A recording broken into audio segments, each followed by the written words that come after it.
Some images in astronomy just knock the wind out of you. Not because they're beautiful, though honestly this one is. Not because they catch some rare cosmic lineup, though luck definitely played a role. It's bigger than that.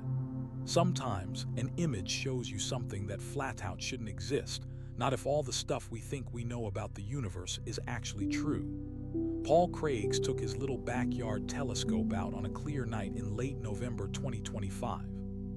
He aimed it at a faint smear of light called 3IATLAS, snapped a photo, and well, that shot exploded across astronomy forums.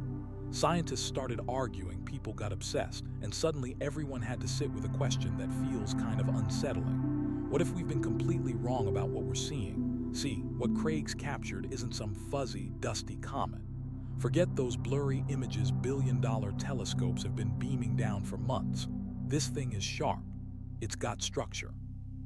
And it's wrapped in an eerie blue glow, something that doesn't act like sunlight bouncing off dust or gas or any sort of normal comet emission. The glow doesn't drift away like you'd expect. The edges don't fade out the way a comet's coma should. Instead, it hugs the object, almost too precisely, as if it's being projected or trapped. Scientists have stared at this image. They've crunched the numbers, run the models, poked at the data. And in the quiet corners of conferences or scribbled in private notes, some have finally said what nobody likes to admit. They don't know what they're looking at. This isn't about conspiracies, secret cover-ups, or government files. It's something way more unnerving.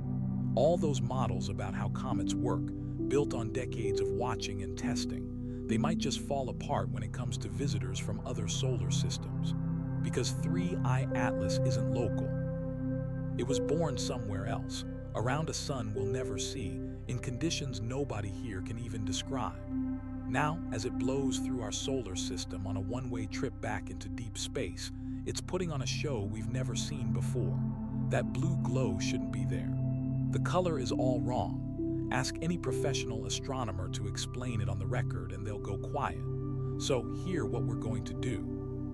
We'll dig through the data, see what backyard stargazers are picking up, check out the professional observatories' findings, and break down the spectrographs, polarimetric scans, thermal models, and composition reports. We'll walk through every natural explanation anyone's managed to dream up, and we'll face the fact that none of them quite fit.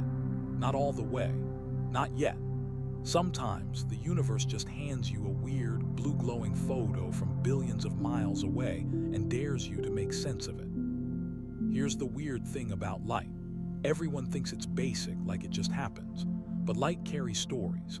Every photon that hits your eye or a telescope tells you something. About wavelength, about polarization, about intensity. When you look at a comet, you're really seeing the light bouncing off it or glowing out of its gas. If that light comes in the wrong color, if the spectrum doesn't line up with the rules of physics, then something going on we don't get. That's where we're at with 3IATLAS. The light is wrong. The color is wrong. Nobody can really pin down why. Let's rewind to the start when all this started to come apart. July 1st, 2025. The Atlas Survey telescope in Chile, part of a global net built to spot dangerous asteroids, picks up a faint moving blip in Gemini. At first, it looked like a long-period comet, something from the solar system's edge, swinging by for a rare visit. But when astronomers ran the numbers again, things got weird. The path wasn't just long, it was hyperbolic. The object was flying way too fast to belong to the sun. This wasn't from around here. It was interstellar, only the third one we've ever confirmed after Oumuamua and Borisov. That realization sent everyone scrambling. Every big telescope on Earth swung around. Hubble cleared its schedule. The James Webb Space Telescope made time. Even amateur astronomers, folks with gear you can fit in a hatchback, started tracking it, grabbing images and jotting down notes. At first, nothing seemed out of the ordinary. Early on, the comet looked exactly how you'd picture an interstellar visitor. Bright core, a hazy coma of gas and dust, and a faint tail stretching out as it swung closer to the sun. Spectroscopy picked up water vapor, carbon dioxide, carbon monoxide, the usual suspects. NASA even put out a press release, calling this a rare shot to study material from beyond our solar system. Scientists were buzzing about untouched ice from the birth of some distant world. The story was neat, cozy, even, all very scientific. But then people started digging deeper, not just into the numbers, but into the pictures. That's when something weird happened. A blue glow showed up. Paul Craig's isn't some crank chasing clicks or spinning up wild theories. He's a solid astrophotographer, years of deep sky shots under his belt. His gear, pretty standard for a serious hobbyist. A Dwarf 3 telescope, good optics, decent sensors, nothing fancy enough to beat the big observatories on sheer power or detail. On November 22, 2025, Craig's aimed his scope at 3IATLAS, snapping a series of exposures as it made its closest pass to Earth. Nothing special, just the usual approach. Stack a bunch of images to cut down noise, pull out faint structures, maybe catch some detail in the tail if he got lucky. He expected the same fuzzy ball everyone else had seen, but what popped up on his screen was something else entirely. The image was crisp, not the usual blurry blob, but sharp with a blazing white core. Surrounding it, layers of light faded out in steps, almost like someone had designed it that way. And then there was this blue glow. Not a soft, even halo, but a structured luminescence with clear edges, almost like it was being held in place. It didn't look like sunlight bouncing off dust. It didn't match the glow from excited gas either. It looked like something was shining, like something had switched on. When Craig's put the image online, it blew up fast. Within hours, it was everywhere. Astronomy forums, Reddit, Twitter, YouTube. Some people thought it was gorgeous. Others called it fake. A few insisted it had to be some artifact from heavy-handed editing or digital tricks. But then more images rolled in. Other amateurs, using all kinds of equipment and different editing styles from all over the world, started catching the same thing. Not identical, but close, variations on that blue glow. The big observatories weren't showing it in their official images. The color didn't fit any standard comet profile. That blue just shouldn't have been there. Suddenly, the split between amateur and professional observations became the real puzzle. Why were home setups spotting something Hubble and Webb were? The go-to answer is always processing artifact. Amateurs often crank up contrast, push colors, sharpen the heck out of their images to dig up faint details. That can create fake features. Noise turns into patterns, compression messes with the data. But here's the catch. This time the glow kept showing up, no matter the software, the method, or who was behind the camera. It didn't matter how much you tweaked the images. And honestly, that doesn't explain the spectroscopic readings, where things get even stranger. Spectroscopy's the backbone of astronomy. It doesn't care about pretty pictures. It splits the light, showing exactly which elements and molecules are present and in what amounts. Every comet leaves a chemical fingerprint. Water vapor in the ultraviolet and infrared, carbon dioxide in certain infrared bands, carbon monoxide with its own lines. Dust has a predictable scatter. You can read a comet's chemistry right off its spectrum. So when observatories pointed their spectrographs at 3IATLAS, they found the usual stuff. Carbon dioxide mostly, which is odd but not unheard of for an interstellar comet. Water, check. Carbon monoxide, check. Dust, check. None of this was surprising. Everything lined up with what you'd expect from a comet. Except for one thing. There's a bump in the blue part of the spectrum that just doesn't belong. It's not dramatic, no sharp line, nothing that jumps out as an obvious anomaly. But there's this subtle extra glow between 400 and 500 nanometers. It's a little stronger than what you'd expect if you just add up reflected sunlight and the usual gas emissions. Some spectroscopists shrugged and called it noise or a calibration glitch. Others suggested ionized carbon monoxide, since under the right conditions it can make blue light. But here's the issue. To get that kind of emission from ionized carbon monoxide, you need a lot of energy, usually from ultraviolet light or electron impacts. The numbers just don't add up here. The object isn't close enough to the sun, and there's no obvious energy source that could do the job. And then you get to the polarimetric data, which only complicates things further. Polarimetry is all about measuring how light gets polarized when it bounces off surfaces or passes through clouds of gas. It's a handy tool because different materials twist or filter light in their own way. With comets, you can look at polarization and figure out things like dust size, shape, and what it's made of. Most comets follow a pretty standard pattern. At small phase angles, that's the angle between the sun, the object, and you, polarization goes negative, and as that angle grows, it shifts positive. The way it changes tells you about the dust. But 3IATLAS, it breaks the mold. Observations from October 2025, before it swung closest to the sun, showed that its negative polarization branch was deeper and much narrower than anything anyone's measured from a comet or asteroid before. It's not just odd, it's something nobody ever seen. So what's going on? The simplest guess is that the dust around 3IATLAS is weird. Maybe the particles are smaller than usual, or maybe they're shaped oddly, long and skinny instead of round. Or maybe the surface itself has a strange texture or unusual chemistry that messes with the light. All those ideas are possible, but each one means this object has physical properties that just don't match anything else in our solar system. And that brings up the big question. If 3IATLAS is a comet, why does it look and act so differently from every other comet we've studied? And if it's not really a comet, not in the usual sense, then what is it? This is where things get awkward.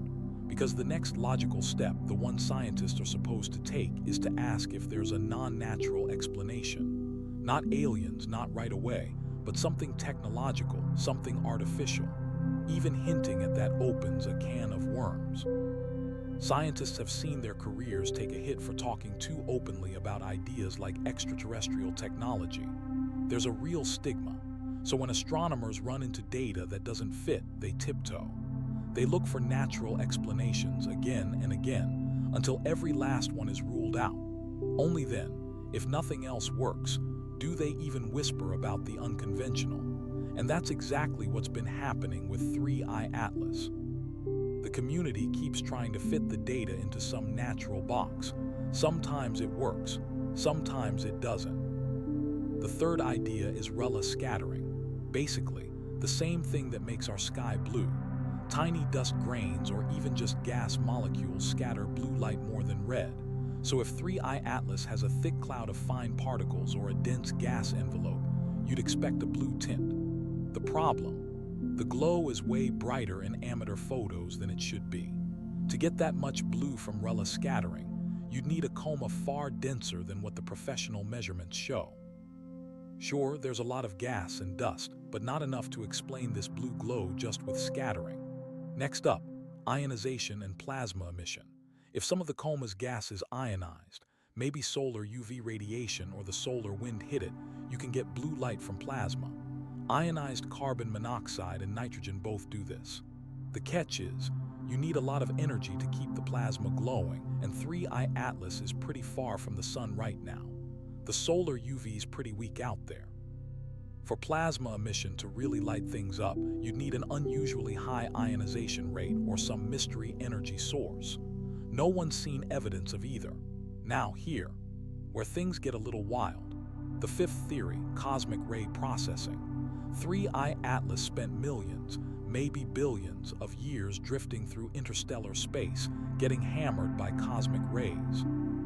Those high-energy particles could change the chemistry of its surface ice, building weird organic molecules and other stuff that might glow in odd ways when the sun hits them.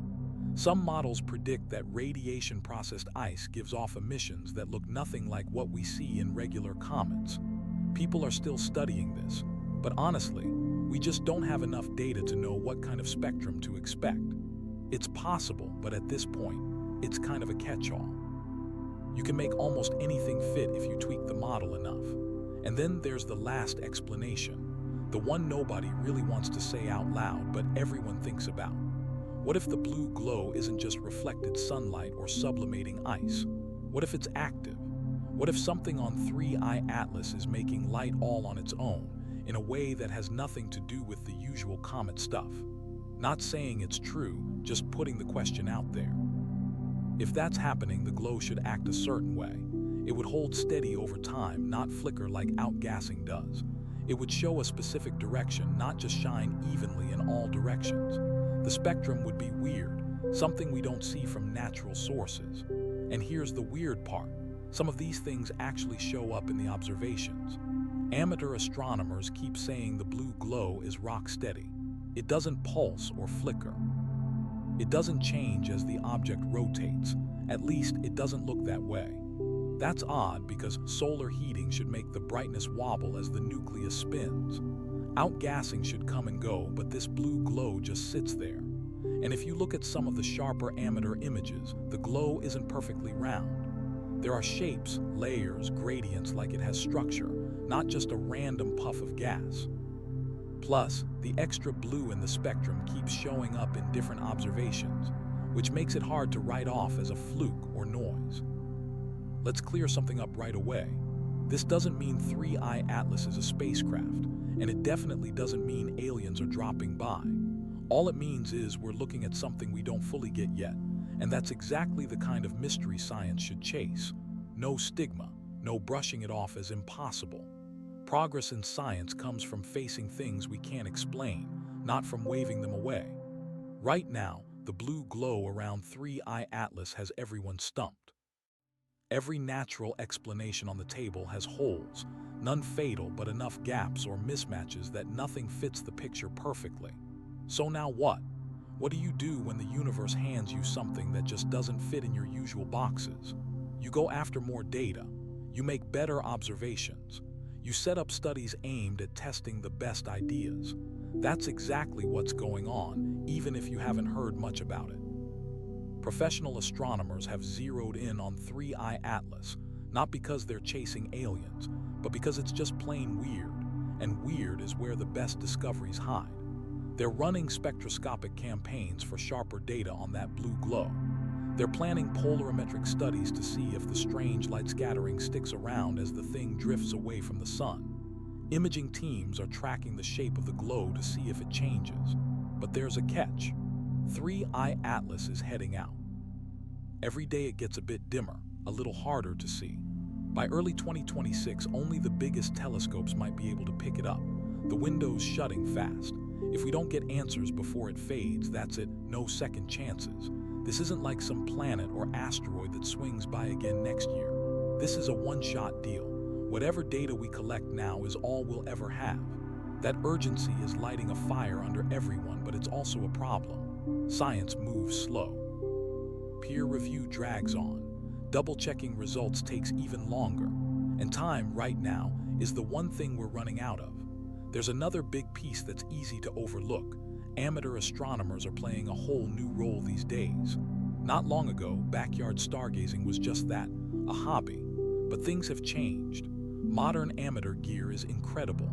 Some consumer telescopes today can snap photos that rival what professional observatories managed not that long ago. The software is so good that skilled amateurs can pull out real scientific data from their images. Plus, networks of amateur observers linked up online can keep watch on something all the time, way more than pros can with their crowded schedules and limited telescope hours.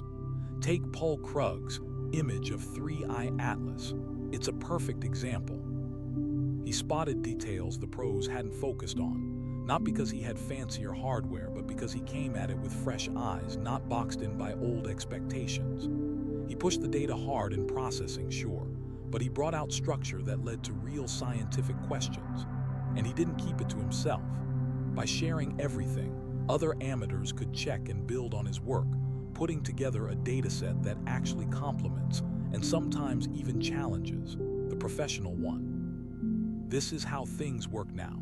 Amateurs and professionals aren't in separate camps anymore. They're working together, each bringing something different to the table, all trying to piece the universe together. Of course, that mix isn't always smooth. Professional astronomers are taught to be careful, not to jump to conclusions, to wait for real confirmation. Amateurs, on the other hand, don't have to worry about peer review or careers. They can toss out bold questions and wild ideas. Sometimes that's just what the field needs. Sometimes, though, speculation gets mistaken for hard evidence. Striking the right balance, that's the real challenge. Give amateurs their due, but don't let standards slip. 3IATLAS is putting that balancing act to the test right now. Let's dig into the data because there's more going on here than just a weird blue glow. That's the headline, sure, but it's not the whole story. There are other odd details, little things that don't fit the usual comet playbook. Take the brightness of 3IATLAS, for example. It's been almost weirdly steady. Most comets get brighter or dimmer as they swing closer to or farther from the sun, all thanks to changing outgassing rates. But this one, it's kept a pretty even brightness for way longer than anyone expected. Maybe it's spinning slowly, or its surface is unusually consistent. But honestly, it also fits with an object that isn't just reflecting sunlight. It could be shining for other reasons. Now, let's talk about the tail, or really the lack of one. Early on, people figured this thing should grow a solid dust tail as it got near perihelion, based on its path and size.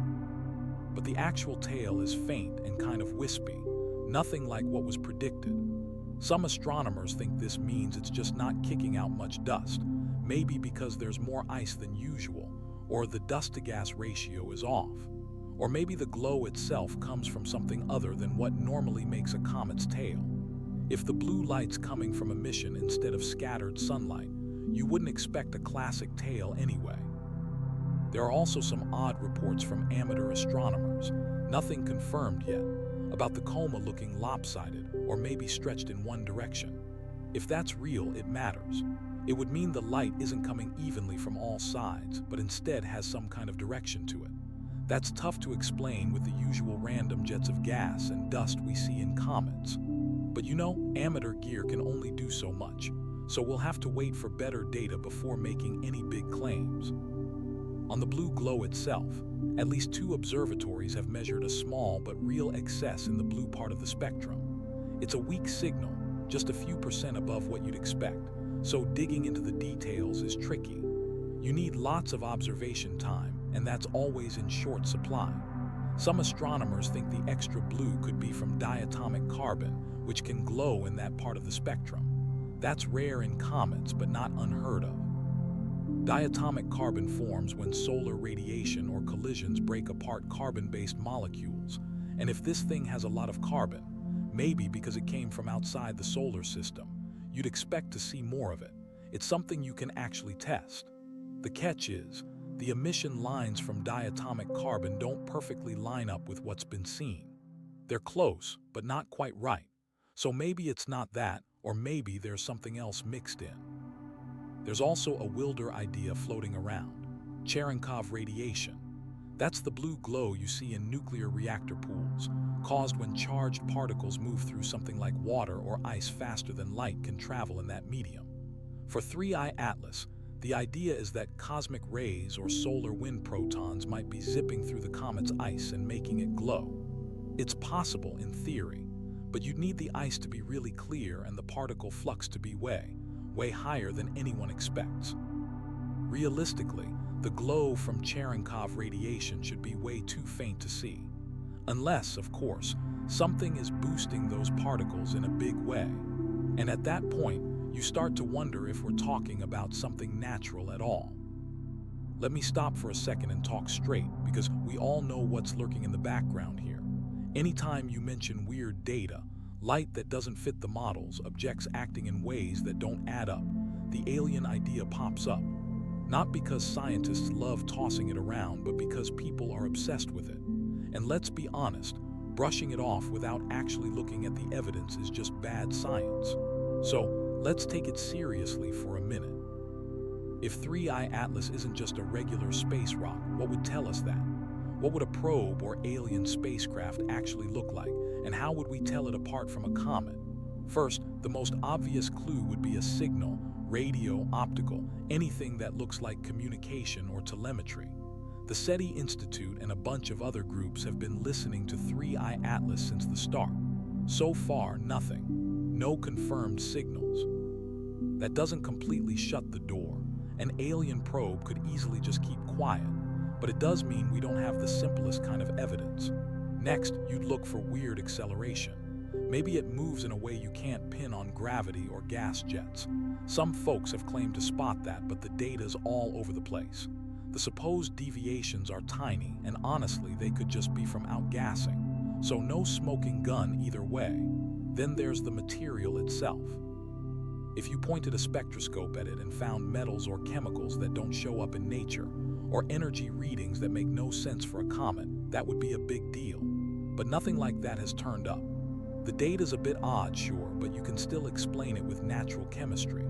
Finally, you want to see shapes or features that scream engineering, clean lines, repeating patterns, obvious mechanical parts. The amateur photos show some structure, but that doesn't mean it's built by someone. Comets get layers from how they form or erode, and odd angles can make them look more organized than they really are. Without sharper images, we just can't say for sure if 3IATLAS is natural or not. So now what? The evidence sits right on the fence. We can't prove it's artificial, but we can't totally rule it out either. That's what makes this so maddening, and why people can't stop talking about it.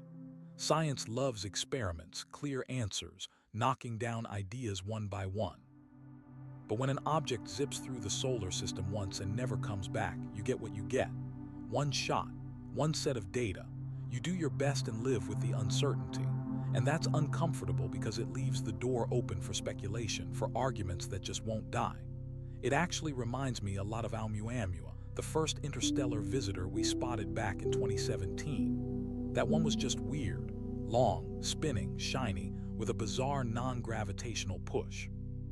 Avi Loeb from Harvard even suggested it might be a light sail, a piece of alien tech pushed by starlight. People pushed back hard, and others came up with natural explanations. Hydrogen icebergs, nitrogen chunks, fluffy dust. Every theory has holes. Even now, no one agrees on what Oumuamua really was. Some say comet, some say something brand new, and a handful still suspect it could be artificial. The bottom line: the debate fizzled out because the object took off, and we just didn't have enough data. 3IATLAS could end up as another unsolved puzzle, just like Oumuamua. Or maybe it'll finally give us the answers Oumuamua never did. Honestly, it all comes down to what we do in the next few months. We've got a ton of observations lined up: spectroscopy, imaging, polarimetry, all of them designed to cut down the guesswork. We want to toss out the wrong ideas and zero in on the one explanation, or mix of explanations, that actually fits what we see. But there's no promise we'll get there. The universe doesn't hand out answers on demand. And sometimes the only honest thing a scientist can say is, we don't know. Let's go back to that blue glow. That's where everything started. Why does it matter? Because color isn't just pretty, it's data.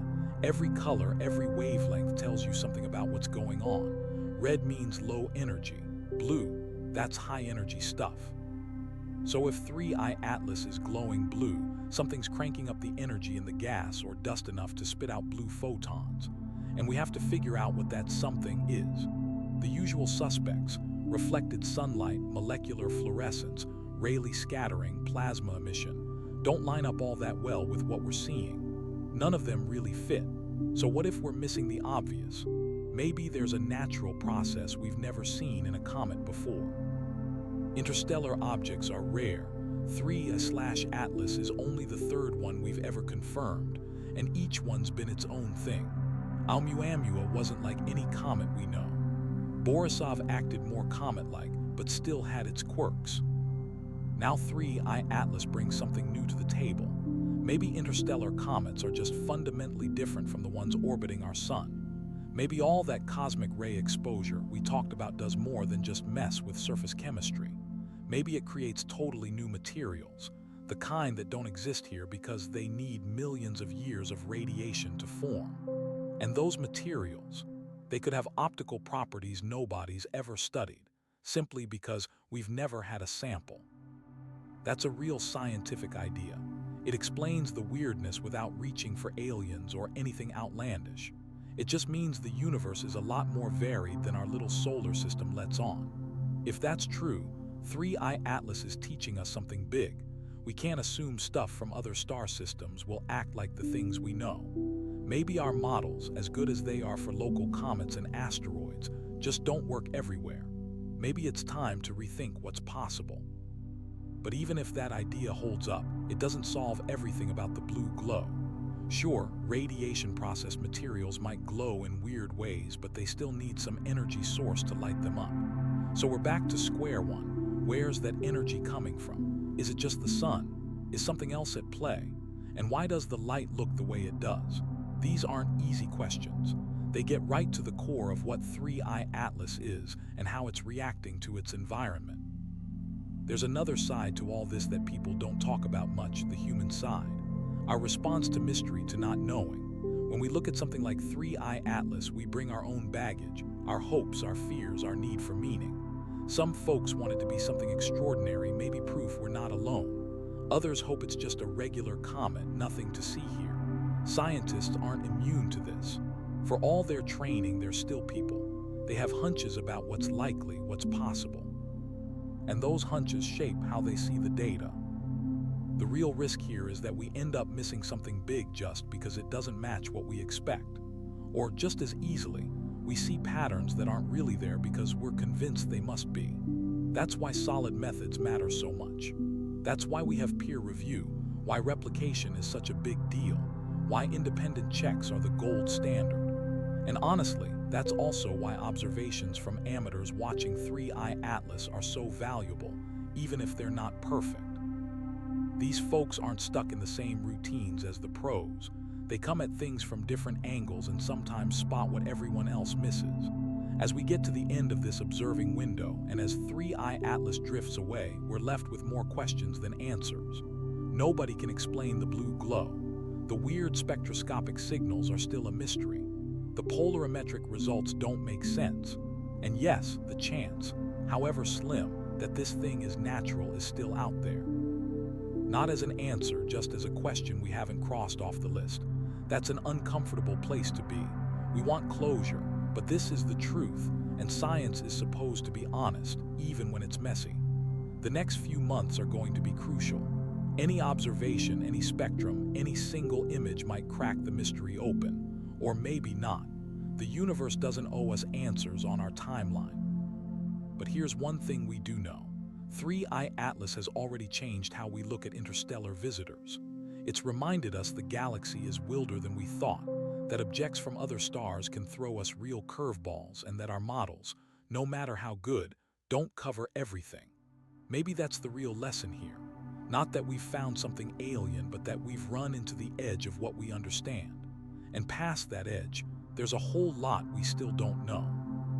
So the blue glow hangs on, wrapped around this visitor from another star, shining out in the dark, still refusing to give up its secret. We watch, we study, we argue, knowing it'll slip away soon, a shrinking dot vanishing into the emptiness between the stars. When it's gone, we'll have the data, the images, the spectra, and we'll sit there wondering, what did we just see? And as usual, the universe won't say a word. It just waits for us to come up with better questions. But before we just accept that silence, before we shut the book on 3IATLAS and move on like it's another unsolved case, we need to figure out exactly what all these different instruments have actually been seeing. The gap between what professionals and amateurs report isn't just about how they process images or who's biased. It runs deeper. It's about the basics, how we look at the universe, and what we highlight when we share our results. Take the Hubble Space Telescope. It's our most famous eye in space, and it caught 3IATLAS quite a few times between August and November 2025. Hubble's shots look just like you'd expect from a comet, a bright core with a soft, fatting cloud, the coma, around it. The coma is mostly round, maybe a little stretched away from the sun, which is where you'd expect a tail. The colors, subtle whites and pale yellows, the usual look of sunlight bouncing off dust and ice. There's no obvious blue glow in the Hubble images. Or to be more accurate, there's no blue glow that's been emphasized in the processed images we've seen. That's an important detail. Hubble doesn't snap photos like your phone does. It collects data in narrow slices of the spectrum, using filters that only let in certain colors. What you see in a Hubble image is really a composite, a bunch of exposures through different filters, stitched together to make a color picture. And the choices people make in putting those images together, which filters to use, how to balance the colors, how much to boost faint stuff, those decisions shape what you end up seeing. They aren't random. There are scientific reasons and traditions behind them, but at the end of the day, they're still choices. When Hubble turned its gaze on 3IATLAS, the science teams went in with a checklist. They wanted to measure the nucleus. How big is it? How bright? They needed to dig into the coma, searching for jets or weird lopsidedness. They wanted to keep tabs on changes as the object moved along its path. All of that makes sense. But here's the thing. Chasing specific goals like that means you end up highlighting certain features and downplaying others. If you're hunting for coma structure, you might dial down the background so you can actually see it. If brightness is your main focus, you adjust your exposure and processing so the brightest spots don't blow out. And if you're following the usual playbook for comet photography, you'll probably present the data so it matches up with how other comets look, even if the raw images show something a little off script. Then there's the James Webb Space Telescope, which studied 3IATLAS in the infrared. Webb is all about spectroscopy, splitting the light into its pieces to spot chemical fingerprints, gases, ices, all that good stuff. Thanks to Webb, we know the coma holds carbon dioxide, water, carbon monoxide, and all sorts of organic molecules. The spectra themselves are gorgeous, sharp peaks and valleys, each one telling you exactly which molecules are there and how much of each. But while infrared data is powerful, it just doesn't show you visible light. Webb can't see that blue glow amateur telescopes sometimes pick up. That glow isn't imaginary. It's just that Webb's looking at a different part of the spectrum. Some things that light up in visible wavelengths are almost invisible or look very different in the infrared. This is why it matters that astronomers use so many different tools and techniques. Professional telescopes like Hubble and Webb have huge advantages. They're super sensitive, they can pick up faint signals, and they see fine details backyard gear can't touch. But they're not perfect. Telescope time is precious, sometimes just a handful of hours per target. Every observation has to be planned out, which filters how long to expose, which part of the spectrum to use. You don't just point and snap a quick photo. If something unexpected pops up outside the plan, you might not catch it at all. Amateur astronomers, on the other hand, have freedom. If the sky cooperates, they can watch the same object night after night. They can experiment, try wild processing tricks, stretch the data in ways professionals might avoid because of the risk of artifacts. But sometimes, pushing the data is exactly how you uncover subtle details. And when multiple amateurs using totally different setups and locations all spot the same odd feature after pushing their images, that's a strong hint it's real, even if the pros are being more cautious. So when Paul Craigs and others report seeing a blue glow that doesn't really stand out in the Hubble images, it's not about who's right or wrong. The real question is, what are we really seeing? Across different wavelengths, sensitivities, and processing methods, can we pull all these pieces together and build a complete picture of what 3IATLAS actually looks like? It's messy. It means going back to the raw numbers, the unprocessed photon counts from every instrument, and lining them up side by side. Some researchers are doing just that, and honestly, what they're finding is pretty fascinating. Take Hubble's raw data and the blue and ultraviolet filters. There's extra emission there. Not a bold, dramatic glow like in some amateur images, but something just a bit brighter in the blue than you'd expect if it was only sunlight bouncing off dust. Professional astronomers have mentioned this in their technical papers, but you don't really hear about it in press releases. Why? Because the excess is small, sometimes lost in the noise, and there are plenty of ordinary explanations. Still, the fact that it's there and it keeps showing up backs up what the amateurs are seeing. The blue glow isn't just some artifact from overzealous processing. It's real, buried in the data from the biggest, most careful instruments we have. It just doesn't get the spotlight in the same way. The spectroscopic data gives us even more to think about. If you look at a spectrum of 3IATLAS in the blue-green range, you get the usual stuff, a smooth continuum, a few faint lines from known molecules. But then there's this broad, shallow bump centered at about 450 nanometers, right in the blue part of the spectrum. It doesn't fit any single molecule we know. It looks more like a mashup, multiple emissions overlapping and blurring into a kind of pseudo-continuum. Astronomers have tossed around a few ideas. Some say it could be carbon-based molecules like C2 or C3, which are known to show up around these wavelengths. Others think maybe it's tiny dust grains, the sort that scatter blue light better than red. Then there are folks who wonder if cosmic rays cooked up some weird organics, molecules we've never seen in solar system comets and don't even have lab spectra for, because they might not exist on Earth at all. Any of these theories could work. Each one has some evidence backing it up, but they're all missing something. The C2 and C3 idea depends on certain energy conditions that just aren't obvious at 3IATLAS's current distance from the Sun. The dust grain theory needs a super narrow and uniform grain size, which isn't typical for comet dust. And the organic molecule guess is hard to prove without lab data, which we just don't have. So we're stuck with several competing models. None of them is a slam dunk. That's frustrating for anyone hopping for a tidy answer, but it comes with the territory when you're poking around at the edge of what we know. Sometimes you just don't get a clear result. There's another angle people haven't really talked about, how the blue glow changes over time. Has it shifted? If you line up photos from August when 3IATLAS first showed up and compare them to shots from November when it got closest to Earth, you can look for changes. And yeah, it looks like the glow has evolved. It's brighter, maybe more structured. Could be that we're just seeing more detail now that the object is closer. Or maybe the blue emission ramps up as it gets more sunlight.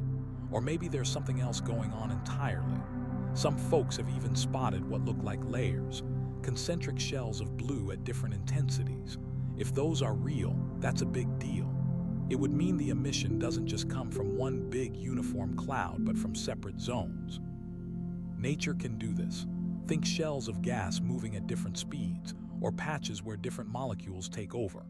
The catch is, it's tough to tell for sure with ground-based backyard telescopes. The atmosphere and optics play tricks, making fake layers that aren't really out there. We need sharper images, probably from space, to know if those layers are the real deal or just a mirage. So what does all this tell us about interstellar objects in general? 3IATLAS isn't showing up out of nowhere. It's the third confirmed interstellar visitor. Comparing it to the others helps us understand just how weird and varied these travelers can be. Take Oumuamua, for instance. It showed up in 2017 and was unlike anything we'd ever seen before. Its shape alone was wild, long and stretched out, with an axial ratio of at least 5:1, maybe even 10:1. Picture a cigar or even a flat pancake, something way more extreme than your average asteroid or comet. Even for the oddballs in our solar system, Oumuamua was at the far edge of what anyone thought a natural object could look like. Oumuamua wasn't just spinning, it was tumbling, almost like it couldn't make up its mind how to move through space. Its brightness kept changing as it rolled, flashing sunlight back toward Earth from different angles. That weird, chaotic rotation made it clear this thing wasn't a single, solid chunk. Maybe it was more like a pile of rubble loosely stuck together, or maybe it had strange gaps inside. Something was off with how its mass was spread out. But then came something even stranger: acceleration. As Oumuamua drifted away from the sun, it didn't stick to the path gravity alone would predict. Something gave it a nudge. The push was tiny but real, measurable. Normally, when comets speed up like that, it's because jets of gas erupt from their surfaces, think mini rocket engines, leaving behind a glowing coma or a tail. Oumuamua had none of that. No tail, no haze, not even the faintest hint of gas in its spectra. So what was pushing it? Avi Loeb threw out a wild idea. Maybe Oumuamua was a light sail.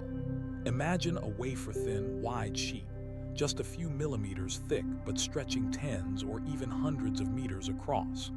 Sunlight itself could push something like that because photons carry a bit of momentum, and if they bounce off a shiny surface, they give it a little shove.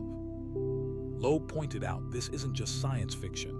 Humans are already working on light sail projects like Breakthrough Starshot, which wants to fire tiny craft to Alpha Centauri using laser beams. If we can dream up this tech, why not imagine someone else out there could too? People reacted fast, and not everyone was on board. Some scientists loved that Loeb was willing to think big, to say what others might only whisper. Others fired back, reminding everyone that extraordinary claims need extraordinary evidence and that natural explanations hadn't run out yet. So other ideas popped up. Maybe Oumuamua was made from hydrogen ice, which could evaporate without making a visible coma, giving it a hidden push. Or maybe it was a chunk of nitrogen ice, like what covers Pluto, also capable of invisible outgassing. Or maybe it was a super fluffy dust ball, a fractal aggregate, so insubstantial that even a little outgassing could move it. Each idea fit parts of the puzzle, but none solved everything. Hydrogen ice is so delicate, it's hard to believe it could survive a trip through interstellar space for millions of years. Nitrogen ice, that's rare even in our own solar system, so using it to explain an interstellar visitor felt like a stretch. The fluffy dust model didn't really account for Oumuamua's extreme shape or the lack of a coma, so the arguments dragged on. Oumuamua slipped away, still a mystery. No one could agree on what it was, and honestly, that lingering mystery is humbling. The universe likes to hand out riddles we're just not ready to answer. Then came 3I/Borisov in August 2019. Finally, a cosmic visitor that made sense. Borisov looked and acted like a comet should. It had a coma, a tail, and it belched out water, ice, and carbon monoxide exactly as expected. Spectra showed its makeup was that different from comets we know, some variations, sure, but nothing too wild. Its core was about 1 kilometer across, just like many homegrown comets. It zipped in on a hyperbolic path, definitely from another star system. But otherwise, Borisov was refreshingly normal. No surprise accelerations, no bizarre shapes, just a cold, rocky wanderer passing through. Astronomers felt a wave of relief. Maybe they thought Oumuamua was just a freak occurrence. Most interstellar objects would probably be ordinary, comets, asteroids, leftovers from other solar systems that got kicked out and drifted into our neighborhood. For a while, that explanation worked. Oumuamua was the oddball, Borisov the standard. Then 3IATLAS showed up, and suddenly, things weren't so simple anymore. 3IATLAS sits in this weird spot between Oumuamua and Borisov. It has a coma and it's clearly outgassing, so you want to call it a comet. But then the makeup throws you off. It's not water-based like most comets, it's loaded with carbon dioxide. The polarimetric data, nobody's seen anything like it. On top of that, we're not even sure how big it is. And now there's this blue glow, which just refuses to fit into any neat category. It's not as bizarre as Oumuamua suddenly speeding up, but it's not as familiar as Borisov either. It really is stuck in the middle, and that's exactly what makes it so hard to figure out. If you zoom out and take all three interstellar objects together, a kind of pattern, or honestly, the total lack of one, starts to show up. They're all different. Oumuamua was this long, tumbling thing, picking up speed with zero outgassing. Borisov was more of a classic, round or lumpy with a coma and a tail, acting just like any regular comet. 3IATLAS. It's somewhere between the two with a coma but a weird composition and strange optical signals. So what does all this tell us? Well, interstellar space isn't stuffed with clones. It's a grab bag. These objects were born in different places, shaped by different histories, and they show up here carrying all that baggage. This diversity is a double-edged sword. It's exciting. Every visitor is a chance to peek into a totally different world, a new origin story, a fresh take on how planetary systems get built. But it's also a headache because you can't just make one tidy model to explain them all. Each object demands its own detective work. You have to study them one by one without assuming any of them will play by the same rules. So, you need to stay flexible, ready to toss old ideas and be surprised. Cosmic ray processing keeps coming up when people talk about 3IATLAS. It really deserves a closer look, because it might explain the blue glow and a bunch of other odd features. Cosmic rays are these high-energy particles, protons, atomic nuclei, racing through the galaxy at nearly light speed. They're born in supernovae, active galactic nuclei, all sorts of wild cosmic events. When they smash into atoms or molecules, they knock off electrons, break bonds, and spark new compounds through radiation chemistry. Over millions or billions of years, this can totally remake the surface of an icy object. Simple molecules turn into complex ones. Radiation leaves behind a tough, chemically altered crust, completely different from the untouched ice below. Inside our solar system, comets and asteroids get hit by cosmic rays, but they also face a constant barrage from the sun, solar radiation, solar wind, and debris impacts. These other forces can compete with or even drown out the effects of cosmic rays. But once you're out in the middle of nowhere between stars, cosmic rays run the show. An object drifting for millions of years gets blasted non-stop, soaking up a massive dose of radiation. By the time it finally wanders into a new solar system, its outer layers could be completely transformed, made of stuff you won't find anywhere else in that system. So what does that look like? Scientists have tried to copy this in the lab by zapping ice samples with high-energy particles, then checking out what's left. The results are wild. Simple ices, water, carbon dioxide, methane, turn into all sorts of complex organic molecules. You get long-chain hydrocarbons, amino acids, polycyclic aromatic hydrocarbons, sometimes even prebiotic molecules, which are basically life starter kit. The surface darkens, turns red or brown as all that organic gunk piles up, and the way it reflects and scatters light, that changes too. The albedo drops, the spectrum shifts, and suddenly the object looks nothing like a fresh, untouched comet. Could cosmic ray processing explain the blue glow? That's on the table.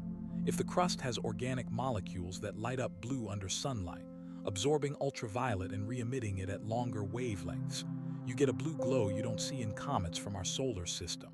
The catch is, we don't know which molecules would create that exact emission spectrum. That's what researchers are still working on. Different organic compounds glow in different colors. Some go blue, others green or red. Without knowing exactly what's in 3IATLAS's crust, it's tough to say just what the emission should look like. Still, the idea holds up and you can actually test it. Take radiation-processed ice from a lab, shine simulated sunlight on it, and measure what comes out. If you catch compounds that give off blue light with the right intensity and wavelength, that's a pretty solid argument for the theory. But let's not forget about the dust. Cosmic rays don't just mess with the ice. They hit the dust grains too. High-energy particles can knock atoms off the dust, change their chemistry, even glue them together into bigger, fluffier clumps if the ice holding them melts or shifts. If 3IATLAS has dust with weird properties, different sizes, funky compositions, odd structures, that could change how it scatters light. If the dust scatters blue light more than other colors, maybe because the grains are tiny or have strange coatings, you could see a blue tint in the coma without any actual blue emission going on. Here's the real problem. Testing any of this is tough without getting up close or, best case, grabbing a sample. We can measure spectra from Earth or with space telescopes, but spectra only tell you so much. You find out what atoms and molecules are there, but not their exact form or where they're sitting. For real answers, you need sharper observations. Think a spacecraft flying by or parking right next to the object. That's not happening with 3IATLAS. We spotted it too late for any spacecraft to catch up, and building a new mission from scratch would take years. By then, the object would be long gone, fading into the dark where we can't see it anymore. That's one of the headaches of studying stuff from outside our solar system. They don't care about our schedule. These objects race by and we get just one shot to see them. If we're not ready, or if the weather ruins things or something breaks, that chance is gone for good. Even when everything goes right, our tools only get us so far. We can measure light and track movement, watch for changes, but we can't get in close, take samples, or map out the details. It's like being an anthropologist peering at a distant village through binoculars. You can tell something interesting is going on, but you're missing all the details.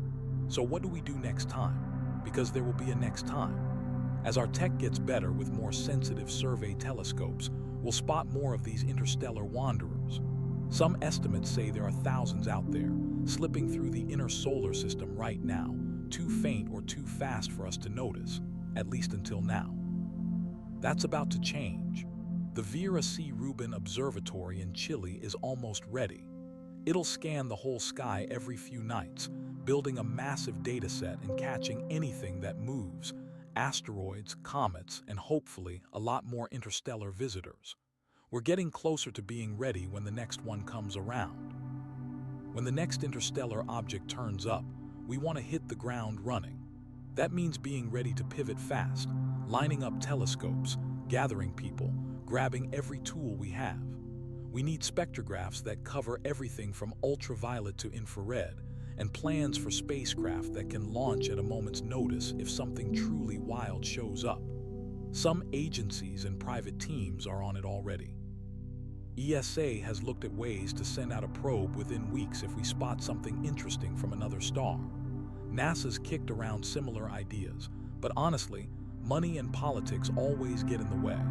And a few private space companies are eyeing the challenge too, hoping to use their quick-launch rockets to send CubeSats or small probes after these cosmic visitors. The science payoff, it could be huge. Flying close to an interstellar object could get us images hundreds or thousands of times sharper than anything from Earth. We'd get to sniff the actual gases, touch the dust, run instruments right in the heart of the action. Maybe we'd find magnetic fields or particle environments we've only guessed about from afar. And if, just imagine, it turned out to be artificial, that would be the discovery of a lifetime. But even if it's just a chunk of rock or ice, the data could rewrite what we know about how planets form, how stuff moves between stars, and what the building blocks of distant worlds really look like. Right now, with 3IATLAS, the clock's ticking. The window to watch it is closing fast. By late December 2025, it'll be over 2 astronomical units away and fatting fast. By January 2026, most amateurs won't see it at all. By March, only the biggest observatories will have a shot. By mid-2026, it'll probably disappear entirely, just another faint speck lost among background stars and galaxies. So, we have weeks, not months, to squeeze every last bit of information from this visitor. Every clear night counts. Any observation could be the one that cracks the mystery. Astronomers everywhere are hustling to make the most of the time left. There are spectroscopic campaigns running at Mauna Kea, Cerro Paranal, La Palma, each taking advantage of whatever weather and instruments they've got. Teams are coordinating around the globe, tracking 3IATLAS nonstop, watching for changes or sudden outbursts. Amateur astronomers are still at it too, filling in the gaps whenever the pros can't watch. You can feel the urgency. Everyone knows this is a one-shot deal, not just for this object, but maybe for years to come. The data we're gathering now will keep scientists busy long after the object itself is gone. Papers will get published, models will be tweaked, arguments will unfold. Slowly, bit by bit, we'll figure out what 3IATLAS actually is and what it means for our place in the universe. But there's also some humility here. However much we learn, however sharp our instruments get, there will always be questions we can't answer. The universe is just too big, too strange. Every answer only brings up more questions. Sometimes the smartest thing a scientist can do is admit, we don't know, and resist the urge to pretend otherwise. That blue glow around 3IATLAS, that's one of those puzzles. We've got the data and plenty of ideas, but no clear answer. Maybe we won't get one this time. Maybe it'll stay a mystery, a reminder that the cosmos doesn't care about our need for tidy explanations. Or maybe, just maybe, in these final days, someone will get the image or spectrum that finally gives it away. Maybe a new emission line will pop up. Maybe the glow will change in some unexpected way. Maybe an amateur, watching late into the night, will notice something everyone else missed. That's the thing about science on the edge. You never really know what you'll find until you look. And sometimes, even after staring straight at the data, you're left scratching your head. Still, you keep searching. Letting ignorance win without a fight, that's just not in our nature. We're stubbornly curious. We want to figure things out. Why does the universe work like this? What does it all mean? That itch to understand is what pushes us to aim our telescopes at pale, distant smears of light and ask questions nobody else has even thought to ask. 3IATLAS isn't just a comet, or whatever it eventually turns out to be. It's a challenge. Can we spot it? Can our theories make sense of it? Are we brave enough to face something that flat out refuses to fit in our neat little boxes? This object reminds us that the universe doesn't owe us easy answers. Our models are just best guesses. Nature, though, can throw us things that break every rule we thought we knew. When that happens, we get a shot to push a little further, sharpen our methods, and come up with better questions. For the universe, 3IATLAS's visit is nothing, just a blink. This thing has been wandering through space for millions, maybe billions, of years before it crossed paths with us. And once it's gone, it'll keep going for eons more. But here we are right now with the tools to spot it and the curiosity to dig into its secrets. Out of all the possible times and places, out of every civilization that could have existed, we're the ones who get to see this particular traveler. That's wild. It's humbling and honestly a little bit thrilling. As the days pass and 3IATLAS slips away, we keep watching. We gather data. We argue. We wonder.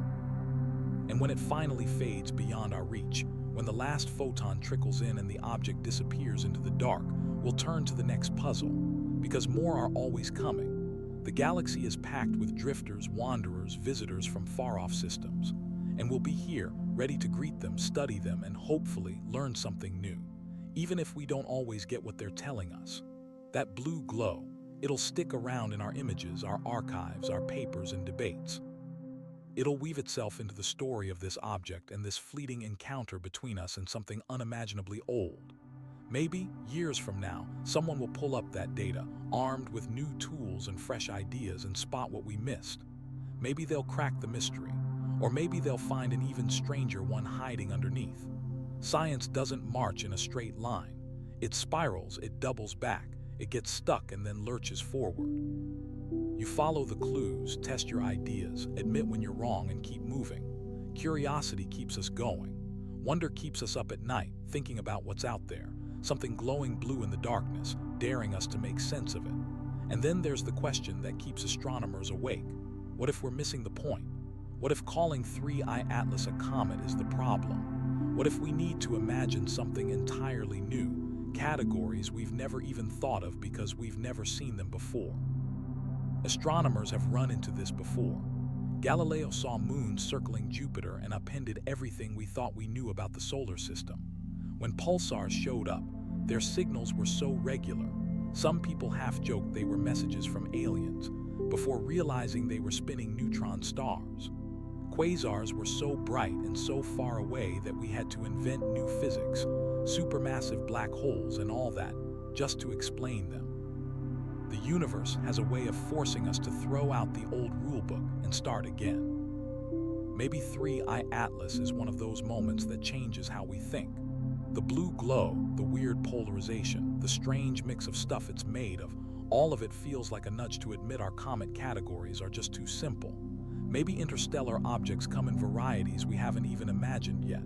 Maybe it's time for some new ideas, new theories that actually fit what we're seeing.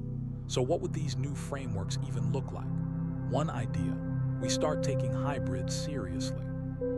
Not just comets, not just asteroids, something in between or a bit of both. We already know our solar system has objects like that. Main belt comets, for example, regular asteroids that suddenly sprout tails and comas when buried ice gets warmed up by the sun. They blur the line between asteroid and comet, and they make it pretty obvious that nature doesn't care about the neat boxes we try to put things in. Now, for interstellar visitors, the mix could get even messier. Imagine an object that started out as a comet in its home system, but after a few close calls with its star, it built up a rocky crust. Then it got kicked out, spent ages drifting through interstellar space, bombarded by cosmic rays that changed its surface all over again. By the time it shows up here, it's this total patchwork. Part comet, part asteroid, part something else entirely. Trying to cram it into a single category just doesn't work. You have to see it as the end result of different places, different histories, and way more complicated processes than our old classifications can handle. Another thing, we might need to rethink what comets are even made of.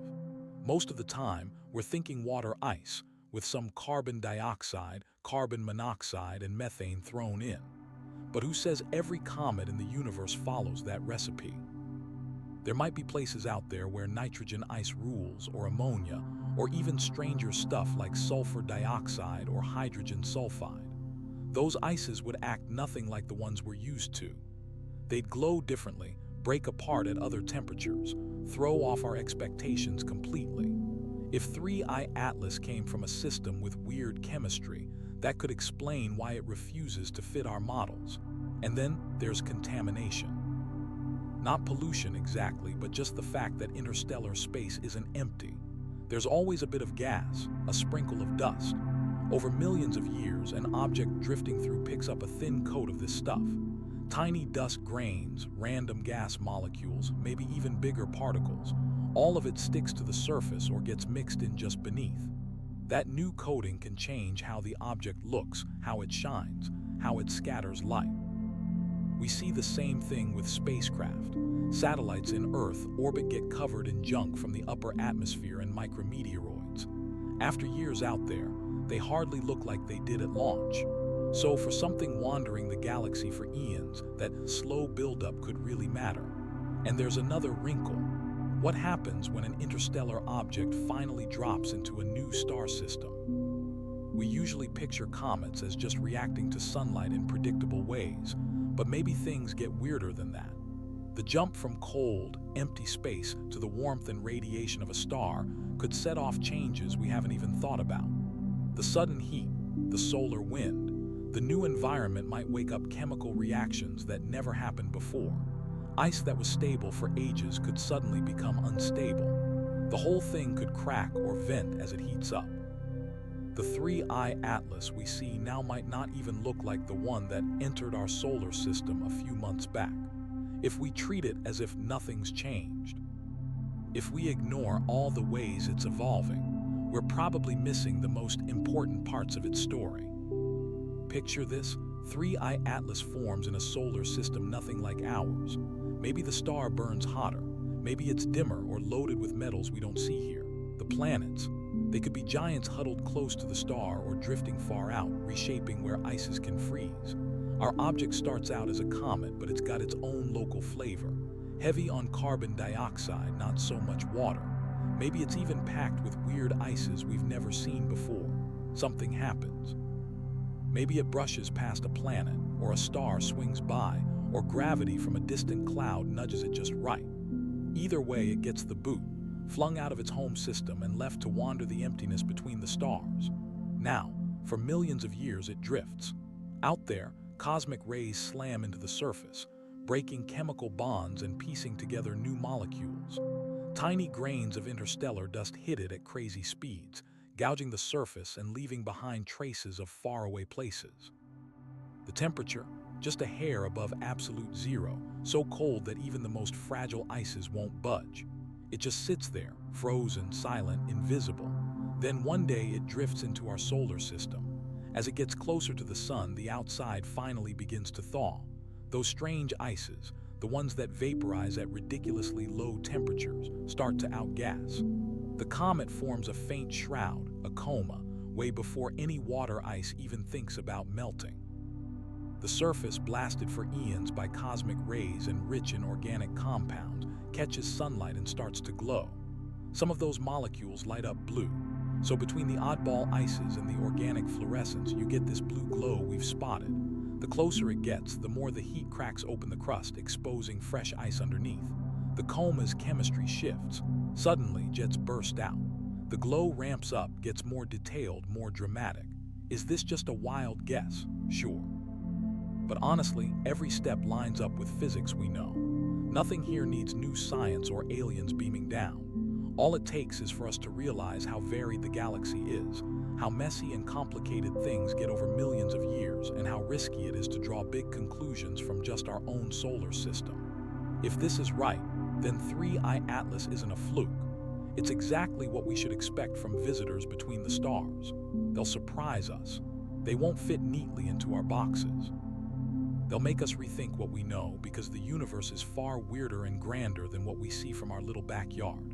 But let's not dodge the other idea. The one that makes scientists squirm but won't go away. What if some part of 3IATLAS really is artificial? Not the whole thing, not a spaceship, maybe just a piece, some bit of tech stuck to or hidden inside a natural comet. Maybe a probe that's been dead quiet for eons, suddenly waking up as it enters a new solar system. Or it's just debris, a fragment from a civilization long gone, leftovers from a project we can't even picture, drifting through the galaxy and every once in a while, passing close enough for someone to notice. Sounds like science fiction, right? But science fiction is just speculation with a bit of science thrown in. And honestly, the line between them isn't always as sharp as we pretend. Take panspermia, the idea that comets or asteroids can spread life, or at least its building blocks, across the galaxy. Once people wrote it off as fantasy. Now it's a real scientific hypothesis. We've found organic molecules in meteorites. We've seen amino acids in comet samples. We know life's ingredients can survive in space. The thought that comets might seed planets with organic chemistry isn't wild anymore. It makes sense. If rocks and ice can carry the recipe for life across star systems, why not information? Why not simple machines, built to last millions of years, waiting to wake up under the right conditions? This is what drives the idea of directed panspermia, a twist where advanced civilizations deliberately send out life, or its seeds, to other stars. It sounds bold, but it's rooted in things we're already learning to do. We can engineer microbes to handle extremes. We can imagine spacecraft crossing the distance to other stars, even if we haven't built them yet. Fast forward 1,000,000 years or 10 million, who knows what our descendants or their machines might pull off? And really, if we can dream it up now, why think we're the first or only ones to ever try? Take that logic and look at 3IATLAS. You don't need to imagine some giant alien mothership. You just need something small, a device, maybe a few kilos, hidden inside a natural comet. Something built to handle a brutal trip between stars, stay asleep until sunlight or something else wakes it up, and then do its job. That job could be anything. Send a message, watch, collect samples, or just record and share info about its journey. Unless it wanted to be noticed, nobody would spot it. It would look like just another part of the comet. It wouldn't send out any signals until it woke up, and even then those signals might be faint, easy to miss, or sent in ways we aren't even looking for. Is there any proof for this? No, not the kind you can pin down. But there are a few oddities, call them quirks. There's the blue glow that doesn't really match up with natural explanations. The way the thing holds together under wild temperature swings. The weird precision with which objects like 3IATLAS seem to find just the right spots in the solar system's gravitational dance. None of this proves anything, but it keeps the door open. And in science, leaving the door open isn't the same as going off the deep end.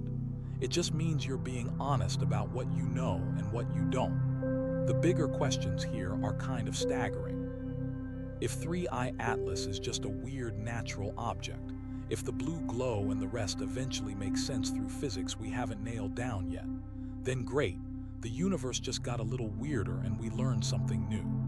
Our models get sharper, we get ready for the next surprise. But if even one part of 3IATLAS turns out to be built, something made, not born, then everything changes. Suddenly, we wouldn't just have a radio signal from deep space or some math hidden in background radiation. We'd have a thing. Something we could touch, study, maybe even bring home to pick apart. That would be the first solid proof that someone else is out there. Not just alive, but building, sending stuff out, and making it last for the centuries it takes to cross the void. That would mean we're not alone. Someone else exists, or did. They build, they launch, their creations drift between the stars for eons.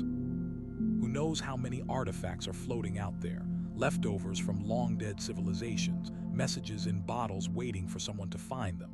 And then the questions really start. Who sent it? When did they send it? What did they want? Are they still around? Are they paying attention? Do they want to meet us? Or maybe the creepiest thought, have they been watching this whole time, just waiting for us to notice? Those are the kinds of questions that flip everything upside down. We wouldn't be the only ones looking out into a silent universe anymore. We'd be part of a much bigger story, one that started ages before us and will keep going long after we're gone. That's both thrilling and, honestly, kind of scary. Thrilling because it means there's life and intelligence out there, and maybe the silence isn't silence at all. It's just that we're finally figuring out how to listen. Scary because it means we're not in charge, we're even smaller than we thought, and whatever drives those other civilizations, well, it might not have anything to do with us. But let's not get carried away. Right now, late 2025, 3IATLAS is fading from view. We're still just watching. The wild ideas are fun, the theories are exciting, but what counts is the data. And the data, unfortunately, doesn't give us clear answers. The blue glow is there, but we don't know why. The anomalies exist, but they don't prove anything. The window is closing, but not quite shut. There's still time. Time for one more look, one more spectrum, one more image that could finally tip the scales. Time for someone somewhere to catch that piece of evidence that settles the question, or at least brings us closer. The amateur astronomy crowd is wide awake right now. Online forums are packed with fresh images, new ways to process data, and wild theories. Some of it's just noise or folks hopping for more than the facts allow. But mixed in, there's real science, data from backyard telescopes that actually help the pros, filling in gaps they couldn't reach. This whole scene, amateurs and professionals working side by side, that's one of the best parts of astronomy today. It's not just a few experts hunched over giant observatories anymore. It's thousands of people around the world, each with their own tools and talents, all fixated on the same cosmic puzzle. And when 3IATLAS slips away, last sighting logged, the object fading out of reach, that community won't stop. They'll dive into the data, papers will pop up, conferences will spark. People will argue about what caused that blue glow, fluorescence, scattering, or maybe something nobody's thought of yet. Theories will get tweaked. New ideas will show up. Over time, maybe everyone will settle on an answer, or maybe not. 3IATLAS might end up like another mystery we glimpsed but never truly cracked, a question hanging out there unsolved. That's fine. Science isn't about having it all figured out. It's about coming up with better questions, chipping away at what we don't know, learning from every new detail. Sometimes you get it wrong, and that's okay too. You just course correct when the data tells you to. And through it all, you hold on to that wonder, that feeling you get staring up at the sky, realizing there's so much out there we still can't explain. Whatever 3IATLAS is, a weird comet, a radiation-battered wanderer, or something stranger, it handed us that sense of awe. It reminded us the universe doesn't play by our rules. Nature keeps surprising us. Every answer just leads to more questions, and the search for knowledge never really ends. As the object slips away and the blue glow vanishes, the lessons stick with us. Science needs humility. It makes room for speculation, but only if you back it up. Both amateurs and professionals bring something to the table. The universe is huge, and we're just getting started. And honestly, the discoveries that hit hardest aren't always the ones that answer everything. They're the ones that show us how much we still don't know. So next time you look up at the night sky, think about 3IATLAS. Picture that ancient visitor from another star, glowing blue for reasons we haven't pinned down, crossing our solar system on a journey millions of years long. Remember the people who pointed their telescopes at that faint spot of light and asked, "What are you?" Think about the arguments, the theories, the unknowns. That's how we figure things out. That's how we grow. That's how we slowly push back the darkness, one observation at a time. When the next interstellar visitor shows up, and it will, we'll be ready. We'll have sharper instruments, smarter models. We'll take what we learned from Borisov and 3IATLAS and push even further. Maybe this time, we'll finally get the answers that slipped through our fingers before. Or maybe we'll just stumble into weirder mysteries and deeper puzzles. Either way, we won't stop looking. That's just who we are. Curious, stubborn, always drawn to the cosmos, always wondering where we fit into all of this. The blue glow fades out. The object slips away, but the mystery sticks around. Somewhere out in that endless dark between the stars, other travelers are out there, carrying secrets we can only imagine. One day, one of them will pass close enough at just the right moment with just the right traits, and finally, maybe, we'll understand. or we'll just find new questions. The cycle keeps going, just like it always has, as long as there are people alive to look up and wonder about the stars. Think about it. We're here right now watching this thing. It's kind of wild. For most of human history, we just stared at the night sky and guessed.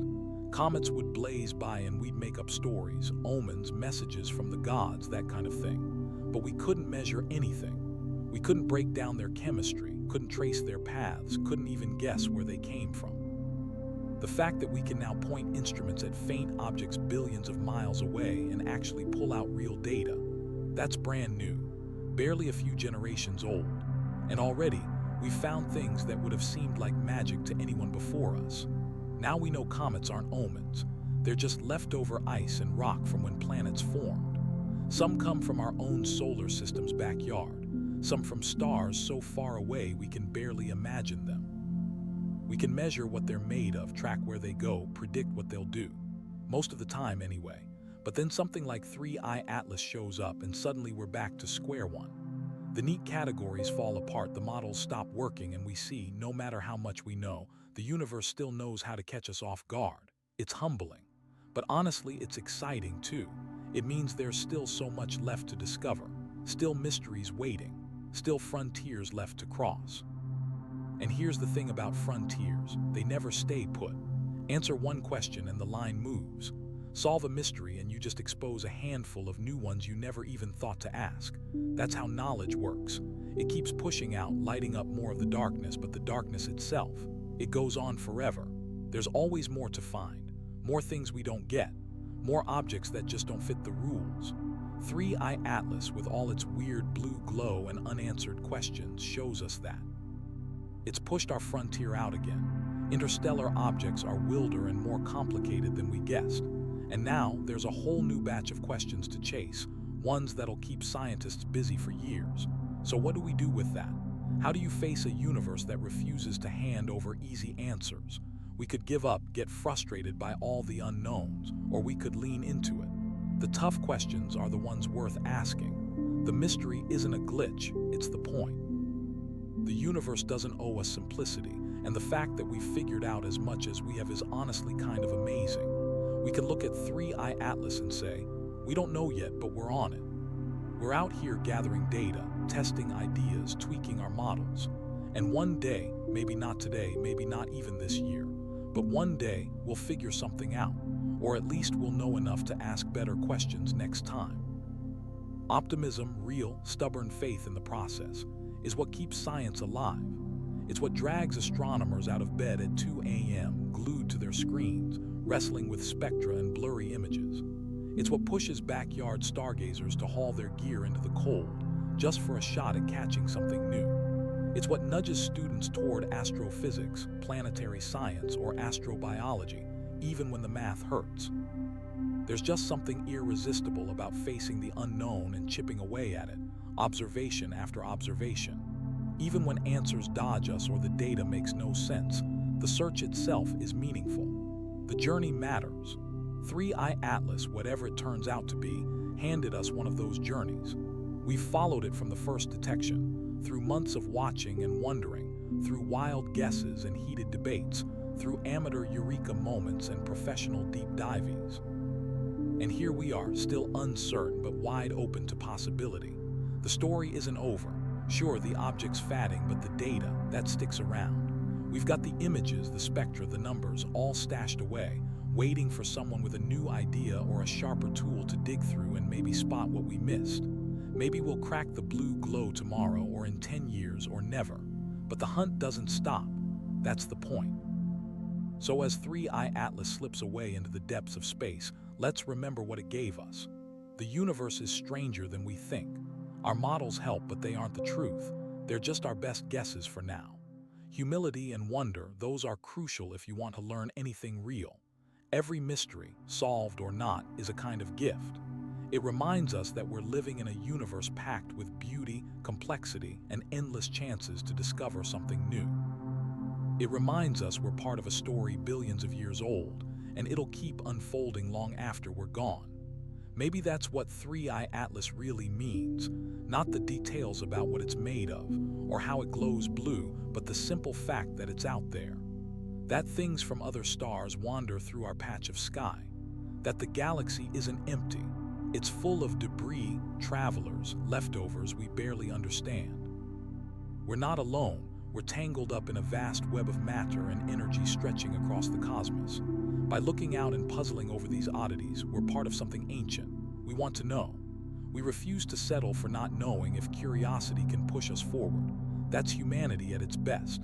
That's what 3IATLAS stands for. Not doom, not aliens, not a warning, but a chance. An invitation to look closer, think deeper, imagine wilder. A chance to lean into the mystery and see what shakes loose. As long as we keep accepting that invitation, as long as we keep pointing our telescopes into the dark and asking, what's out there, we'll keep growing. We'll keep learning, keep pushing the edge of what's possible. And that blue glow, now fading into memory and data, will stay with us. A marker on the long road of discovery. A reminder that the journey never really ends. The universe, with all its questions and wonders, is still ours to explore.